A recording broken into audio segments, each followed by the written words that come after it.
Hey guys, how are you? It's Lisa from growkidsminds.com, and today we're going to talk about positivity and positive self-talk.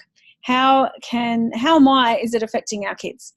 All right, so you guys know I've been traveling around a little bit the last few weeks, and I can say I'm nearly at the end of that. I'm going to be home next week for a couple of weeks before I get moving again. So I'm looking forward to that. And I wanted to touch base on positive self-talk because there's quite a few people talking about how their kids, kids in the classroom, but also kids at home might be down on themselves and having really low self-esteem, not feeling confident, using language like they're hopeless, I can't do that, I'm not as good as, all that sort of stuff. And of course, as a parent and teacher, that really can affect you. And if it's affecting you, it's most certainly affecting your kids. And so we wanted to have a bit of a talk about. Now, if your kids are saying things like they're not good at it, they're not as good as other people, they hate themselves, they're hopeless, all that sort of stuff, I mean, that's heartbreaking. And because we've talked about this before, that if they're saying those words, then they're already having those thoughts in their head. They already have those beliefs that is who they are, and that's their character. They start to really believe that those words that they're saying or they're hearing other people say about them that's it. That's the be all and end all. That's who they are. And we want to make sure that we can pick up on those things and start to turn them around, because the sooner that we do that, the better it's going to be for those kids, and the better in the long term it's going to be for them as well. So when I'm talking to kids about self-talk, we're talking to them about the words they're saying inside their head. So the things that they're saying but not always telling us. And I talk to them a lot about how it's really important to be able to share those thoughts with somebody, an adult, a teacher, mum or dad, someone that they trust, to be able to say the things that they're saying in their head, to talk about them with an adult.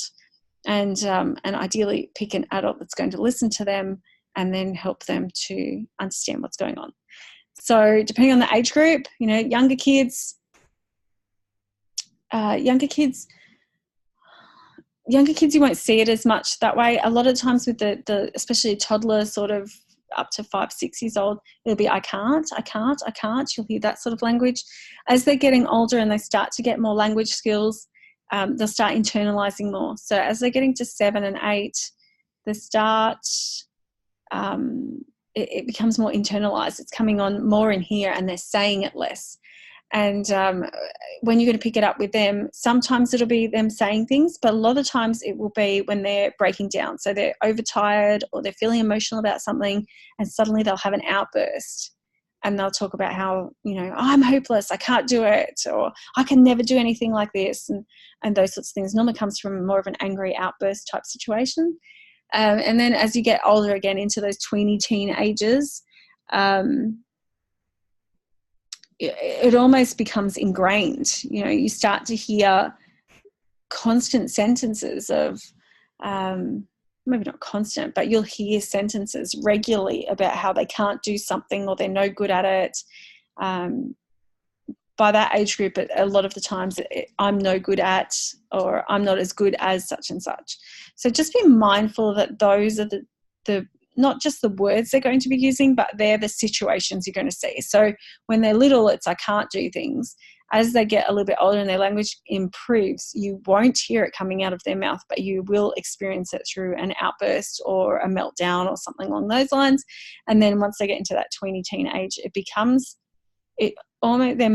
their mindset becomes their character, and they start believing that they're not as good as this person, or they're never able to, and it becomes never.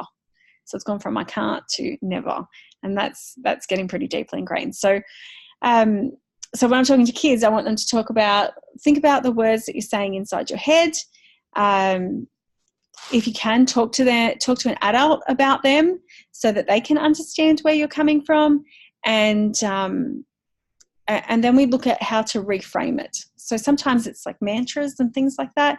Other times it might be just twisting the words around. So like with the little ones, you can't do that yet, or I'm going to try to, or I will, blah, blah, blah. So it's a little bit easier with them just to change the wording around.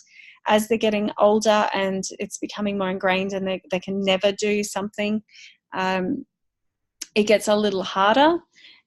So we move into mantras more with them in that age, and I do a little bit more in the subconscious side of things. So I'm never any good at dancing. Okay, well, how do we turn that around? And I still always have that conversation with them. It upsets me to hear you saying that you're never any good at that. What makes you say that?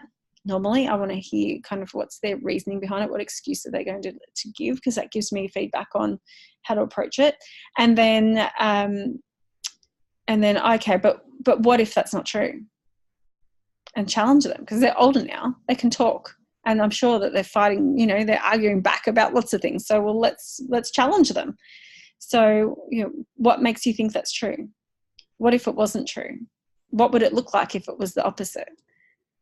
And I will challenge them to turn it around themselves, and then we create that into a mantra. So rather than I have no friends, it might become I'm good at making friends. And or maybe if they're really, really negative, it's like I have no friends, I'm never going to have friends. I'll be friendless forever. It gets quite dramatic. So we can turn that around into, I'm really good at making friends, but that might be too much for them. They might need to start with, I can choose to make a new friend tomorrow, and bringing in that language of choice. I can choose to make a friend. I can choose to be a good friend. Those sorts of things. So, I'm a good friend to my friends. And so finding that positive within the negative, and then I pull that out. And with the older kids, even sort of that 7, 8-year-old, I could still do that with them. I will even handwrite that on a piece of coloured paper, and I'll stick it somewhere. So every time they walk into the bathroom, they see I'm good at making friends. I have lots of friends. Those sorts of things. And I post those sorts of things around the house. And what you'll start to see is that they start to change the language that they're saying. And they start to believe in themselves, and they start to have that confidence. And their self-talk goes from being quite negative, down on themselves, to more positive and more solutions-oriented, and more capable of being able to change their situation, which is what we want, because as adults, we don't want them to ever be stuck in something where they feel like they're stuck. That's it. They can't do anything more. They can never have anything more. Well, you can, but you need to make that choice to make a change. So if we can teach them that now, it's going to benefit them as they grow and as they become adults. All right, so that's it for me, guys. So just to recap there, we want to make sure with the kids that we're hearing what they're saying, and we're also looking for what's going on. So it's not always words. Sometimes it's actions. Sometimes it's the meltdowns where stuff comes out and you actually get to hear it. Sometimes as they get older, they verbalize things as never. They're never, blah, blah, blah. Other times you'll start to see their mood slumps, and, a bit of that's hormones. But once you're seeing the mood slumping, then you know that they're starting to go into that negative mindset. So how do we flip that around? Ask lots of questions and listen. And then we flip it around into positive statements, solutions, and ideally, if you can write them out, put them up on the wall around them, they start to, it's inevitable. I say it's inevitable. If it's around them all the time, they're going to pick it up. If it's negative around them all the time, they're going to pick it up. If it's positive around them all the time, it's going to pick them up. I know it works. I practiced this myself as a teenager, not so much with the positive mindset, but Hamlet, we're studying Hamlet, and I was thinking, I can never remember all these quotes. There's too many. It's going to be too hard. I'm like, hang on a second. No. What can I do so that I can remember all these quotes. And for 12 months, my parents let me have all these Hamlet quotes, the quote, the page number, the who said it, all over the house on different coloured bits of paper. They were everywhere.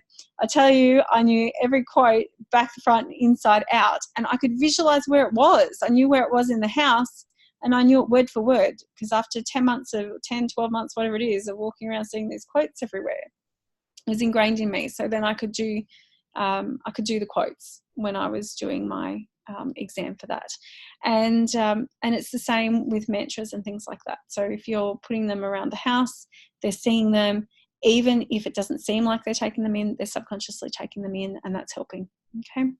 All right. So that's it from me, guys. Lisa, growkidsminds.com. If you've got any questions, reach out. Join our Facebook community. We've got, I don't know, quite a few hundred people in there now. I think we're almost hitting 2,000 people. And people in there will come in, and they often ask me certain questions and things. So if you've got a question, just let us know, and we make blog posts and stuff about that to help as well. All right, so Grow Kids Minds all over, all social media. Reach out, join our community. Also, growkidsminds.com in Facebook, excuse me. And have a great week, guys. I will see you next week.